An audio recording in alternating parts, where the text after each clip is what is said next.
किसी ने खूब कहा है बार बार आंसू साफ करने की बजाय एक बार हिम्मत करके अपनी ज़िंदगी को उनसे ही साफ कर दें जो इन आंसुओं की वजह बनते हैं। किसी ने खूब लिखा है नसीब वालों को मिलता है फिक्र करने वाले, फासलों से तो कोई फ़र्क नहीं पड़ता। कुछ लोग दिल की धड़कन की तरह होते हैं जो हमेशा साथ रखते हैं। ख़त्म हो गए इन लोगों से भी रिश्ते जिनसे मिलकर लगता था ये ज़िंदगी भर साथ देंगे। खानदानी लोगों का वक़्त बदलता है, मियार नहीं। बदनस्लों की किस्मत बदलती है, औकात नहीं। इतनी जल्दी दुनिया की कोई चीज़ नहीं बदलती, जितनी जल्दी इंसान की नीयत और नज़रें बदल जाती हैं।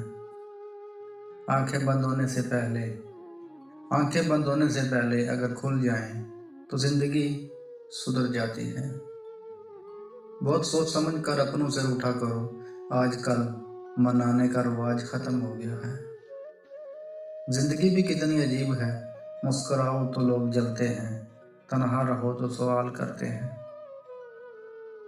राब्ते बता देते हैं कि दिल में कितनी कदर है, राब्ते बता देते हैं कि दिल में कितनी कदर है, वरना कहने को तो सभी अपने होते हैं। वक़्त सबको मिलता है ज़िंदगी बदलने के लिए, लेकिन ज़िंदगी दोबारा नहीं मिलती वक़्त बदलने के लिए।